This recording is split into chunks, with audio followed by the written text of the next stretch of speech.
Hi everyone, welcome. We are reading the Bible in chronological order, and it's interesting how these readings end up being a little bit more compact, at least for now. We are reading from the New Living Translation, and we are in the book of Job. We are coming to the tail end of things, just a few more chapters to read, and then we pop back into Genesis. And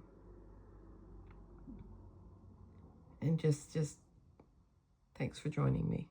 I think I said that before, but this is unedited, unfiltered, and unrehearsed, so welcome. We will be reading today Job chapters 38 and 39, and tomorrow we will finish it off. So let's do this. So we've been hearing from Elihu and all sorts of other friends of Job, and now God enters the room. Here we go. Then the Lord answered Job from the whirlwind. Who is this that questions my wisdom with such ignorant words? Brace yourself like a man, because I have some questions for you, and you must answer them. Where were you when I laid the foundations of the earth? Tell me if you know so much. Who determined its dimensions and stretched out the surveying line? What supports its foundations, and who laid its cornerstone as the morning stars sang together and all the angels shouted for joy? Who kept the sea inside its boundaries as it burst from the womb, and as I clothed it with clouds and wrapped it in thick darkness? For I locked it behind barred gates, limiting its shores. I said, this far and no further will you come. Here you proud waves must stop. Have you ever commanded the morning to appear and caused the dawn to rise in the east? Have you made daylight spread to the ends of the earth and to bring an end to the night's wickedness? As the light approaches, the earth takes shape like clay pressed beneath a seal. It is robed in brilliant colors. The light disturbs the wicked and stops the arm that is raised in violence. Have you explored the springs from which the seas come? Have you explored their depth? Do you know where the gates of death are located? Have you seen the gates of utter gloom? Do you realize the extent of the earth? Tell me about it if you know. Where does the light come from, and where does darkness go? Can you take each to its home? Do you know how to get there? But of course you know all this, for you were born before it was all created, and you are so very experienced. Have you visited the storehouses of the snow or seen the storehouses of hail? I have reserved them as weapons for the time of trouble, for the day of battle and war. Where is the path to the source of light? Where is the home of the east wind? Who created a channel for the torrents of rain? Who laid out the path for the lightning? Who makes the rain fall on barren land in a desert where no one lives? Who sends rain to satisfy the parched ground and make the tender grass spring up? Does the rain have a father? Who gives birth to the dew?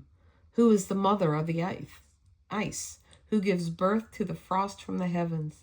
For the water turns to ice as hard as rock, and the surface of the water freezes. Can you direct the movement of the stars, binding the cluster of the Pleiades or loosening the cords of Orion? Can you direct the constellations through the seasons, or guide the bear with her cubs across the heavens? Do you know the laws of the universe? Can you use them to regulate the earth? Can you shout to the clouds and make it rain? Can you make lightning appear and cause it to strike as you direct? Who gives intuition to the heart and instinct to the mind? Who is wise enough to count all the clouds? Who can tilt the water jars of heaven when the parched ground is dry and the soil has hardened into clods? Can you stalk prey for a lioness and satisfy the young lion's appetites as they lie in their dens or crouch in the thicket? Who provides food for the ravens when their young cry out to God and wander about in hunger? Do you know when the wild goats give birth? Have you watched as deer are born in the wild? Do you know how many months they carry their young? Are you aware of the time of their delivery? They crouch down to give birth to their young and deliver their offspring. The young grow up in the open fields and then leave home and never return. Who gives the wild donkey its freedom? Who untied its ropes? I have placed it in the wilderness. Its home is the wasteland. It hates the noise of the city and has no driver to shout at it. The mountains are its pasture land, where it searches for every blade of grass.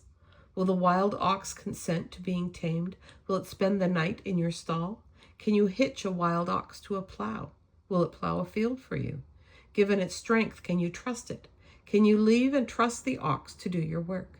Can you rely on it to bring home your grain and deliver it to your threshing floor? The ostrich flaps her wings grandly, but they are no match for the feathers of the stork. She lays her eggs on top of the earth, letting them be warmed in the dust. She doesn't worry that a foot might crush them or a wild animal might destroy them. She is harsh toward her young, as if they were not her own. She doesn't care if they die. For God has deprived her of wisdom. He has given her no understanding. But whenever she jumps up to run, she passes the swiftest horse with its rider. Have you given the horse its strength, or clothed its neck with a flowing mane? Did you give it the ability to leap like a locust? Its majestic snorting is terrifying.